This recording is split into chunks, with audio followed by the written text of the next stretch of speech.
फल और सब्जी की महंगाई है जो भी लगातार बढ़ती जा रही है। जो ये गृहिणियां हैं उनको काफी दिक्कतें हो रही हैं। नींबू सबसे महंगी है। कुछ नहीं करी सरकार और हम लोग को मीडियम मध्यम वर्ग वालों को बहुत दिक्कत हो रही है। ये कि नींबू 200 से 300 रुपए किलो की रेट में ये लोग मंडी से खरीद के आते हैं और 4-5 हजार में किचन मतलब महीने का आ जाता था, आज वो 10,000 पहुंच गई है।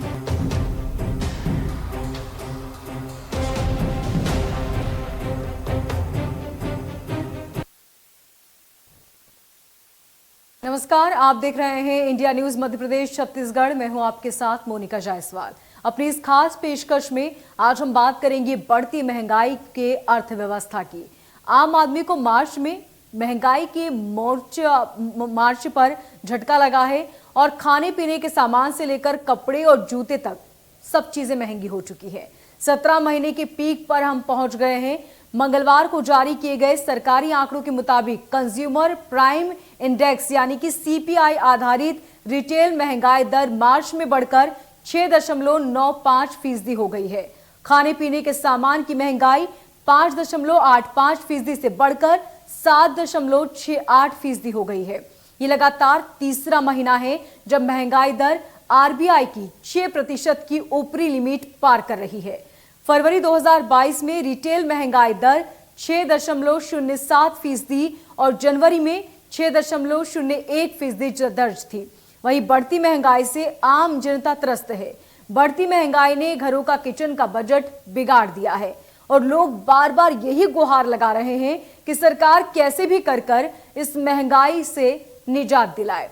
तो आज महंगाई के इसी अर्थशास्त्र की बात करेंगे। हमारे साथ कई मेहमान जुड़ेंगे, लेकिन उससे पहले देखिए हमारे संवाददाता की ये ग्राउंड रिपोर्ट। देश भर में लगातार पेट्रोल डीजल के दामों के बाद अब फल और सब्जी की महंगाई है जो भी लगातार बढ़ती जा रही है और ऐसे में लोगों को काफ़ी मुसीबत का सामना करना पड़ता है। हम बता दें कि छतरपुर में हम सब्जी दुकान पर मौजूद हैं और इंडिया न्यूज़ के माध्यम से रियलिटी चेक दिखाने की कोशिश कर रहे हैं कि जो साग सब्जी आ रही है वो काफ़ी महंगी आ रही है और उन्हें जो लोग भी हैं जो ख़रीदने के लिए आते हैं वो कहीं ना कहीं यह सोचते हैं कि उन्हें क्या खरीदना है और क्या लेके जाना है। ये सब यही है, 20 रुपए किलो आलू चल रहा है, टमाटर वही 30 रुपए। नींबू सबसे महंगे है अभी। नींबू की क्या रेट है? नींबू 10 के 1, 20 की 3, 200 रुपए 250 रुपए किलो थोपी आ रहे हैं। हाँ, तो जो हरी वो भी उसी रेट है, वही 60-80 रुपए किलो तो रही है। वो ये भिंडी वगैरह सारी यही चीज़ है, इसी रेट दाम बढ़ रहे हैं। हाँ वही है। किस तरह कहते हैं? हाँ वो यही कहते हैं महंगा है तो क्या करते ले जाते, लेकिन क्या महंगा तो महंगाई बढ़ी गई अब क्या करते। तो नींबू की स्थिति देखने को मिल रही है कि नींबू 200 से 300 रुपए किलो की रेट में लोग मंडी से खरीद के आते हैं और यहाँ पर मार्केट में 10 से 20 रुपए का नींबू बेचा जाता है और जिससे लोगों में भी काफ़ी दिक्कतें आती हैं कि जो 1 किलो और आधा किलो सब्जी खरीदने आते थे वो सीधे आधी खरीद रहे हैं क्योंकि लगातार जो सब्जियां हैं वो 50 रुपए किलो से ऊपर पहुँच चुकी हैं। जैसे देखा जाए कि पेट्रोल डीजल और एलपीजी के गैस के अगर दामों की बात किया जाए तो आए दिन बढ़ोतरी हो रही है, जिसकी वजह से जो मध्यम वर्ग के हैं, जो ये गृहिणियां हैं, उनको काफी दिक्कतें हो रही हैं। अगर हम बात करें तो पेट्रोल की अगर बात करें तो पेट्रोल 111 रुपए समथिंग पैसे हैं। अगर डीजल की बात करें तो 103 रुपए समथिंग पैसे हैं। असर पड़ रहा है, उसको कैसे ये वो मैनेज कर रहे हैं, इस संदर्भ में हम इनसे बात करते हैं। सबसे पहले मैं आपसे जानना चाहेंगे कि जो ये बढ़ती हुई महंगाई को लेकर आपको अपने किचन को मैनेज करने में क्या दिक्कत आ रही है? आजकल पेट्रोल और डीजल का रेट बहुत बढ़ गए हैं और जिसके कारण हमें बहुत ही दिक्कत हो रही है सामान को मैनेज करने में। पहले 4-5 हजार में किचन मतलब महीने का आ जाता था, आज वो 10,000 पहुंच गई है, जिसमें बहुत कटौती करनी पड़ रही है बाकी चीजों में। सरकार कुछ नहीं कर रही है, बस हम लोग यही चाह रहे हैं कि कुछ करें, लेकिन कुछ नहीं कर रही सरकार और हम लोग को मीडियम मध्यम वर्ग वालों को बहुत दिक्कत हो रही है। इसमें बहुत महंगा हो रहा है, बहुत दिक्कत हो रहा है हम लोग को सामान खरीदने के लिए। पहले थोड़े जैसे सरसों का तेल था, कितने में लेती थी, अब क्या अंतर है? बहुत अंतर आ गया है। मतलब 100 और कितना था, 150 या कुछ था, तो 200-250 में मिल रहा है सरसों का तेल, तो हम लोग नहीं खरीद पा रहे हैं। ये बच्ची है, स्कूल जाते समय इनको भी नाश्ता करना पड़ता है, इनको भी तमाम तरीके से बार बार किचन में आते हैं। इनसे जानना चाहते हैं। हम लोग डेली मतलब स्कूल जाते थे तो 10-20 रुपए लेके जाते थे ताकि रास्ते में कुछ ले लें और खाने पीने के लिए, लेकिन अब वो ले जाते ही नहीं है, घर पे ही जो मिलता है उसी के लिए जाते हैं। और जो मम्मी सामान लेने भेजती थी मार्केट, तो उसमें से पैसे बचते थे, उसमें से भी हम लोग चॉकलेट्स लेते थे या तो इधर उधर खर्चे कर देते थे, बट अब हम वो नहीं कर सकते। यानी ये माना जाए कि महंगाई की मार आपके पॉकेट के खर्च पे भी आ गई है। हाँ हाँ।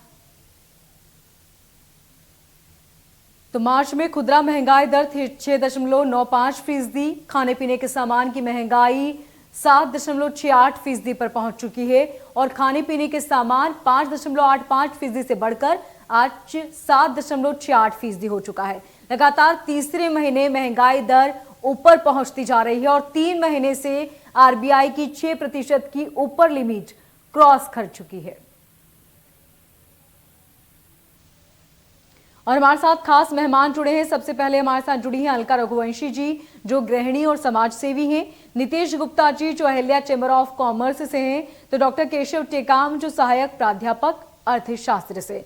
सबसे पहले अलका जी आपके पास आना चाहूंगी, चूंकि आप गृहिणी भी हैं, तो किस तरह की समस्या फेस कर रही हैं आप इन दिनों? महंगाई बढ़ने से सबसे ज्यादा परेशानी हम गृहिणियों को ही हो रही है और मैं एक मध्यम वर्गीय परिवार से बिलोंग करती हूँ। तो हमें घर की सब्जी से लेके सिलेंडर से लेके दूध अनाज हर चीज मतलब हमें मैनेज करके चलना पड़ता है। और बच्चों की स्कूल फीस से लेके पेट्रोल डीजल मतलब आपको गिना नहीं सकते हम गृहिणियां कि हम लोगों के ऊपर कितना प्रेशर रहता है कि जब एक हम लोगों के ऊपर ये कि हम अगर मार्केट जा रहे हैं सब्जी खरीदने के लिए तो जो चीज हमें 10 रुपए में मिल रही थी वो आज सीधे उसका रेट बढ़ के 50 रुपए किलो, जैसे आलू हुआ, प्याज हुआ। तो ये चीजें हम लोगों के किचन पे बहुत असर कर रही हैं और कहीं ना कहीं उसमें हमें कटौती करनी पड़ रही है। जैसे गैस सिलेंडर का दाम एकदम से डबल हुआ है। तो इस चीज में हम लोगों को क्या है कि जो चीज हम लोग ज्यादा यूज करते थे अब हमें उससे कम इस्तेमाल करने के बाद भी हम उसको मैनेज नहीं कर पा रहे हैं। तेल का आपको पता है कि तेल का दाम एकदम लगातार बढ़ते जा रहा है। पेट्रोल डीजल, हमारे बच्चे जैसे गाड़ियां यूज करते हैं, स्कूटी, मैं खुद ड्राइव करती हूँ, तो जहां हम गाड़ियां यूज करते थे आज हमें वहां सोचना पड़ रहा है और हम पैदल जाने के लिए मजबूर हैं कि हम अपने पेट्रोल की बचत कैसे कर सकते हैं, क्योंकि हमारी इनकम में तो बढ़ोतरी नहीं है पर हमारे खर्चों में बहुत बढ़ोतरी हो गई है। और ये खर्चे कहीं ना कहीं इसके लिए सरकार जिम्मेदार है कि उन्हें ये सोचना चाहिए कि मध्यम वर्गीय परिवार कैसे अपनी गृहस्थी चलाएंगे और कैसे मैनेज करेंगे। इस चीज के लिए डॉक्टर केशव भी हमारे साथ जुड़े हैं, वो अर्थशास्त्री भी हैं। डॉक्टर केशव, सबसे पहले जानना चाहेंगे कि जो महंगाई है वो 17 महीनों में सबसे ज्यादा पीक पॉइंट पर है, जितनी जनता उम्मीद कर सकती थी उससे भी कहीं ज्यादा। तो इस बढ़ती महंगाई को जनता कैसे समझे, क्या वजह है इसकी, किस तरह से निजात पाई जा सकती है? जी धन्यवाद। देखिए, सबसे महत्वपूर्ण प्रश्न की जो दर बढ़ी है, हम जैसा कि जानते हैं कि जो पिछले 2 साल हमारे कोरोना काल के बीते हैं, देशव्यापी जो रहा दौर, उस समय का जो मार्केट था या बाजार का जो संरचना थी वो पूर्ण तरीके से लगभग हम कहते हैं कि ध्वस्त लेवल पर था। गवर्नमेंट के पास एक रिस्पॉन्सिबिलिटी थी कि इसको कैसे बूम किया जाए। नो डाउट अर्थशास्त्र में एक सिद्धांत चलता है कि जो मुद्रा स्फीति, जिससे हम बार बार महंगाई दर की बात कर रहे हैं, कि मुद्रा स्फीति की दर यदि कुछ हद तक है, 2% तक है, 3% तक है, तो ये इकोनॉमी को ग्रो करने के लिए, अर्थव्यवस्था को आधार देने और तेजी से बढ़ाने के लिए बहुत आवश्यक है। जब तक ये मुद्रास्फीति की दर 2-3% नहीं होगी मिनिमम, तब तक कोई भी निवेशक निवेश नहीं करेगा और इकोनॉमी में ग्रो नहीं होगा। ये तो एक बात होगी। लेकिन यदि इस दर को हम बहुत अधिक क्रॉस कर जाएं, 2-3% तो इकोनॉमी को ग्रो करने के लिए अच्छा है, नए निवेश लाने के लिए अच्छा है, उत्साह के लिए अच्छा है, बाजार को बूम करने के लिए जरूरी है। लेकिन जब ये दर बढ़ के 6, 7, 8 तक चली जाती है, तो कहीं ना कहीं ये वो दर है जो निम्न और निम्न मध्यम वर्गीय परिवार को पूरी तरीके से प्रताड़ित करेगी। बिल्कुल, ये एक चीज है। दूसरी चीज, अब इसके बाद हम बात करते हैं इस महंगाई से निपटने का। तो प्रश्न ये है कि 2 प्रकार की दरें यहाँ चलती है, एक प्रचलित और एक वास्तविक। प्रचलित से आशय उस दर से है जो हम वेतनभोगियों को या श्रमिकों को या अन्य जो कार्य करने वाले व्यक्ति हैं उनको प्रदान की जाती है, जो प्रचलित होती है कि भाई ये मजदूरी दर है या ये वेतनमान, ये प्रचलन है। और दूसरी दर होती है जिसको हम कहते हैं वास्तविक दर। ये वास्तविक दर ये बताती है कि आपको जो प्राप्त हो रहा है और जो सामान्य कीमत स्तर है, उसमें आप क्या कुछ खरीद सकते हैं, क्रय कर सकते हैं। तो सपोज मान लीजिए महंगाई दर 2% है, तो जो 100 रुपए की चीज है वो 102 में मिलेगी। लेकिन यदि यही महंगाई दर 106, 107, 7-8% पे जा रही है, तो मतलब वो 100 की चीज आप 108 में परचेज करेंगे। ये कहीं ना कहीं वो अदृश्य कैंची है जो उपभोक्ताओं की जेब को काटते हैं। एक चीज। अब तीसरी प्रॉब्लम यहाँ पर शुरू होती है कि क्योंकि गवर्नमेंट की रिस्पॉन्सिबिलिटी थी कि हमें कोरोना काल से, मंदी के दौर से हमें उसको उबार के लाना, इकोनॉमी को आगे ग्रो करना है। लेकिन प्रश्न ये होता है कि जो निम्न मध्यम वर्गीय और निम्न वर्गीय परिवार है, वो नो डाउट उनकी सेविंग पूरी तरह से कोलैप्स कर चुकी है आज। जैसा कि अभी बहन जी ने बताया, जो एक परिवार का दृश्य, कि no doubt petrol, diesel, cooking gas, दाल, kerosene oil, cooking oil, vegetables, ये हमारी बेसिक नीड है। बिल्कुल। ये कोई वो लग्जरियस आइटम नहीं है कि सोफा है, टीवी थी कि हम इसके, लेकिन ये हमारी बेसिक नीड है। केरोसिन, ईंधन, फ्यूल्स वगैरह और वेजिटेबल्स, ये हमारी बेसिक नीड है और इस पर हम चाहकर भी कोई भी परिवार के ऊपर कटौती नहीं कर सकता। डॉक्टर केशव, जैसा कि आपने बताया कि कोरोना की वजह से जो आपदा आई उसकी वजह से भी हमें नुकसान हुआ, इसकी जो भरपाई है ये कब तक करनी होगी? ये महंगाई अगर कोरोना की वजह से है तो और कितना समय लगेगा जब ये जो महंगाई है ये पूरी तरह कवर हो जाए? नहीं, मैं ये नहीं कह रहा हूँ कि ये पूरी की पूरी महंगाई कोरोना की वजह से, लेकिन ये गवर्नमेंट की एक पॉलिसी का अंग है। अब बात ये आती है कि ये गवर्नमेंट की पॉलिसी कितने समय तक के लिए ये उसको अडॉप्ट करे है। दूसरी चीज ये है कि एक इस समय देश जिस दौर से गुजर रहा है वो जस्ट लाइक कॉल्ड स्टेगफ्लेशन, जहां पर तेजी के साथ मंदी है। तेजी के साथ मंदी का मतलब ये है कि गवर्नमेंट सेक्टर्स को बूम करने के लिए टैक्सेशन या वेज या फ्यूल पर सरचार्ज, जो हम आमतौर पर सुनते हैं और न्यूज़पेपर में भी देखते हैं और वैसे भी समझते हैं कि गवर्नमेंट का जो सरचार्ज है बहुत हाई है। गवर्नमेंट का जो फ्यूल पर स्पेशली सरचार्ज, और ये फ्यूल पर सरचार्ज होने का कारण केवल ये नहीं है कि पेट्रोल डीजल महंगा होगा। पेट्रोल डीजल जिन जिन भी ट्रांसपोर्टेशन परिवहन में लग रहा है वो सब महंगे हो रहा है। उसका एक रीजन ये भी है कि हम दाल की बात करें, सब्जी की बात करें, तो ये उसके ट्रांसपोर्टेशन के कारण ना केवल पेट्रोल डीजल महंगा हो रहा है, बल्कि उससे उस फ्यूल के थ्रू जो भी ट्रांसपोर्ट होगा वो भी महंगा होगा। ये उसके दूरगामी परिणाम है। अब इसकी भरपाई की बात रही तो ये तो अभी कह पाना मुश्किल है कि गवर्नमेंट की पॉलिसी का एक विशेष मैटर कि गवर्नमेंट इसको कब तक अडॉप्ट किए हुए है और कब तक उसको भरपाई में मानेगी। ठीक, नीतीश गुप्ता जी भी हमारे साथ जुड़े हुए हैं। नीतीश जी, जैसा कि महंगाई बहुत ज्यादा बढ़ती जा रही है, चरम पर है अपनी महंगाई, लोग परेशान हैं, ऐसी कोई घरेलू चीज नहीं जो महंगी ना हो। गैस सिलेंडर महंगी है, सब्जियां महंगी है, इसी के साथ अगर बात करें तो खाने पीने की हर चीजें महंगी होती जा रही है। लोग तरह तरह के तर्क भी दे रहे हैं। इस महंगाई की बहुत सारी वजह है, लेकिन आपसे ये भी जानना चाहेंगे हम कि ये जो बढ़ती महंगाई है आखिर इससे कब निजात पाई जा सकती है और क्या आने वाले वक्त में ये महंगाई और बढ़ेगी? क्योंकि जिस तरीके संकेत हैं, युद्ध भी लगातार अन्य देशों में जारी है, तो क्या महंगाई आने वाले दिनों में बढ़ेगी या फिर लोगों को इससे निजात मिलेगी? देखिए, धन्यवाद। एक तो मैं डॉक्टर केशव जी का धन्यवाद देना चाहूंगा कि उन्होंने बहुत सारे पहलुओं को छुआ है। सबसे इम्पोर्टेंट जो पहलू हमारा है वो ये है कि हमने अगर पेट्रोल और डीजल के दामों को कंट्रोल नहीं करा तो हम बहुत ही बुरी तरह से गर्त में चले जाएंगे। एक कास्केडिंग इफेक्ट होता है जो इकोनॉमी में हम बोलते हैं। सभी चीजों में मूलभूत ट्रांसपोर्टेशन केवल डीजल के थ्रू ही हो सकता है। जितनी भी गाड़ियां हैं, चाहे आप उसको ट्रेन से भेजें, चाहे आप उसको रोड ट्रांसपोर्ट से भेजें, अगर वो माल भाड़ा बढ़ते जाएगा तो वो अल्टीमेटली हर आइटम का भाव बढ़ाते जाएगा।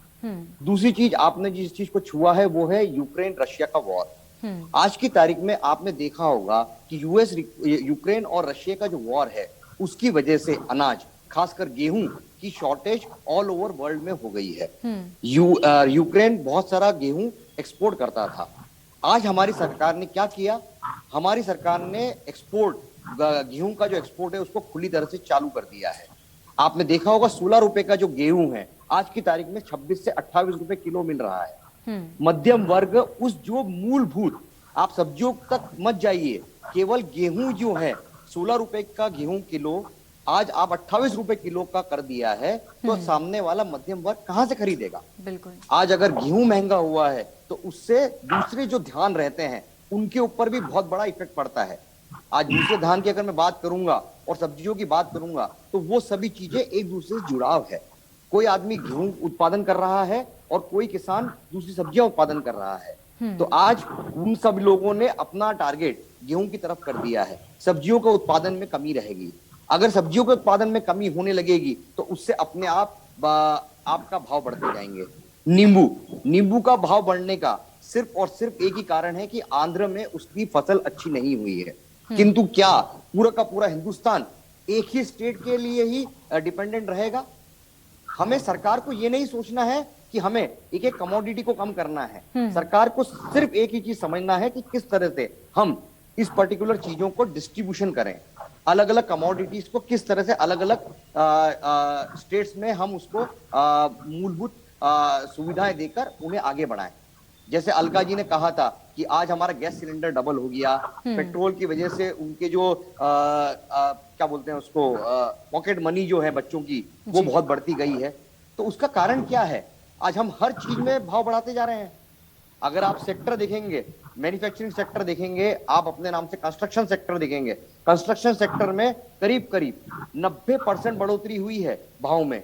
आप सीमेंट की बात करें, लोहे की बात करें, कोई भी धातु की बात करें, आप किसी भी चीज की बात करेंगे तो अगर आज उस सेक्टर के अंदर अगर भाव बढ़े हैं तो उन्होंने अपनी कंस्ट्रक्शन सेक्टर ने अपना एक्सपेंशन बंद कर दिया है। उन्होंने उस चीज के ऊपर काम कम कर दिया है। अगर उस पे कम कर दिया है तो वहां पर कम लोग एम्प्लॉय होंगे, कम लोग एम्प्लॉय होंगे तो वहां से पैसा हमें कम फ्लो होगा मार्केट में।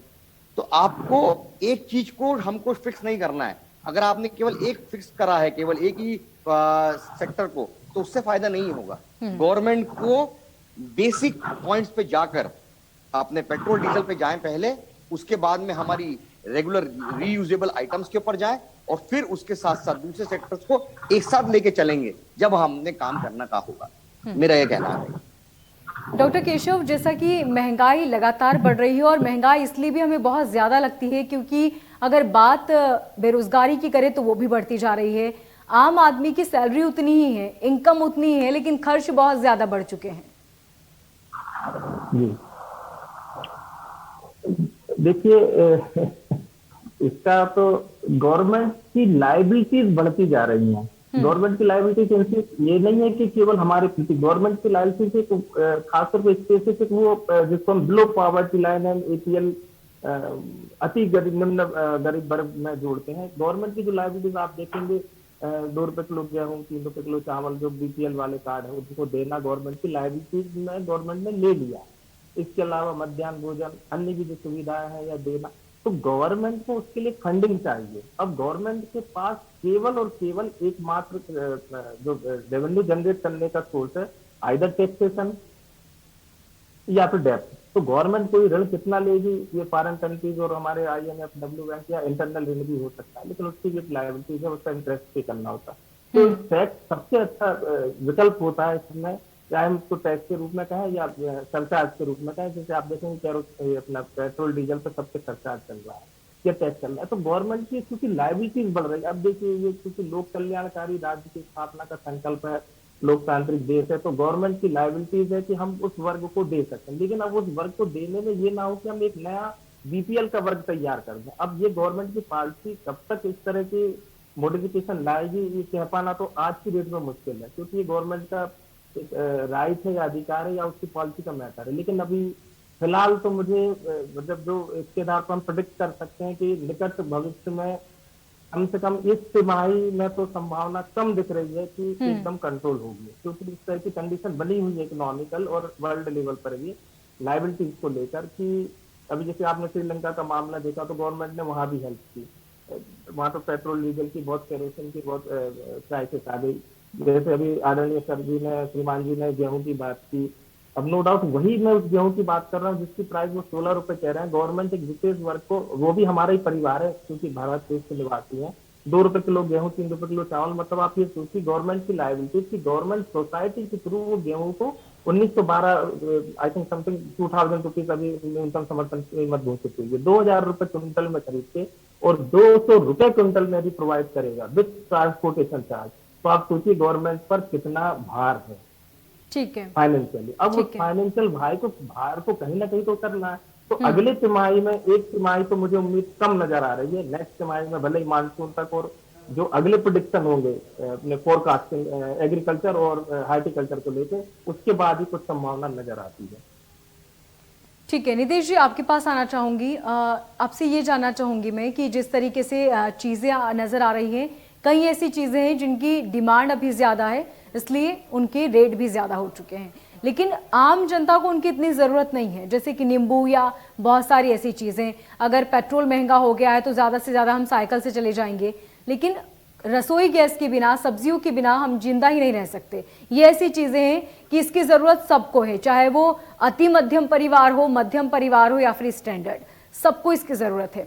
ऐसे में इस बढ़ती महंगाई से आम जनता बहुत परेशान है। जैसे कि अलका जी ने भी बताया कि बहुत सारी समस्या है जिससे हमें हर दिन दो चार होना पड़ता है। तो इस तरह की जो परेशानियां हैं, इससे निजात आखिर आम जनता कैसे पाए और कितना वक्त और लग सकता है इस बढ़ती महंगाई को लेकर? अगर नींबू की बात की जाए तो जैसे इसकी डिमांड कम होगी, गर्मियां थोड़ी कम होगी, नींबू की शायद रेट भी कम हो जाए, इसकी डिमांड कम हो जाएगी, लेकिन बाकी चीजों का क्या? देखिए, आपका प्रश्न बिल्कुल सही है। पहली चीज तो ये चीज कब खत्म होगी या महंगाई कब हम कंट्रोल कर सकते हैं? महंगाई को कंट्रोल करना गवर्नमेंट की पॉलिसीज के ऊपर है। पैसा हम एक तरफ से ले रहे हैं, जैसा कि केशव जी ने कहा कि हमें कुछ 2 रुपए किलो का धान भी बांटना पड़ता है और हम उसी का 26 रुपए किलो भी धान कर रहे हैं। ये इसको बोलते हैं बैलेंसिंग। तो आज की तारीख में अगर सरकार बैलेंसिंग ऑफ एक्ट जो बोलते हैं हम, जो इकोनॉमी के अंदर रहता है कि आपको किस तरह से अपने बैलेंस करना है डेटा को, या आपको जितना आपके पास रेवेन्यू है उसको कितना है बांटना है, या उसको कहां से जनरेट करना है, वो सरकार के हाथ में है। आज आप तारीख में अगर हम डीजल के ऊपर, पेट्रोल पे मत करिए आप, डीजल के ऊपर आज आप टैक्स को कम करते हैं तो इमीडिएटली आपके डीजल का भाव कम आएगा, माल भाड़ा आपका उतना कम होगा। सब्जियों को भी आपको ट्रांसपोर्ट तो करना ही पड़ता है, गांव में सब्जियां पैदा होती है और शहर में जाती है। ये सब चीजें लोकल लेवल की चीजें हैं, इनको आपको लोकल लेवल पे ही कंट्रोल करना पड़ेगा। साथ ही के अंदर जो लोग धान, स्पेसिफिकली धान का बहुत ज्यादा स्टॉक करते हैं, ठीक नितेश जी, समय की कमी है, माफी चाहूंगी। बहुत शुक्रिया तमाम जानकारी के लिए। डॉक्टर केशव, आपका भी बहुत शुक्रिया। अलका जी, बहुत शुक्रिया तमाम जानकारी के लिए। और महंगाई बढ़ रही है क्योंकि पेट्रोल डीजल के दाम लगातार बढ़ रहे हैं और पेट्रोल डीजल के दाम की वजह से आयात निर्यात बढ़ा है, जिसकी वजह से तमाम चीजें महंगी होती जा रही है। हालांकि इस बढ़ती महंगाई पर कब तक लगाम लगेगा ये कह पाना अभी बिल्कुल भी सही नहीं होगा, नहीं इस चीज को समझ पाना भी सही है कि आखिर इस बढ़ती महंगाई पे लगाम कब तक लगेगी। आप सभी का बहुत शुक्रिया तमाम जानकारी के लिए। फिलहाल मुझे दीजिए इजाजत और देखते रहिए इंडिया न्यूज। भर में लगातार पेट्रोल डीजल के दामों के बाद अब फल और सब्जी की महंगाई है जो भी लगातार बढ़ती जा रही है। जो ये गृहणियां हैं उनको काफी दिक्कतें हो रही हैं। नींबू सबसे महंगी है। कुछ नहीं करी सरकार, और हम लोग को मीडियम मध्यम वर्ग वालों को बहुत दिक्कत हो रही है। ये कि नींबू 200 से 300 रुपए किलो की रेट में लोग मंडी से खरीद के आते हैं और 4-5 हजार में किचन मतलब महीने का आ जाता था, आज वो 10 हजार पहुँच गई है।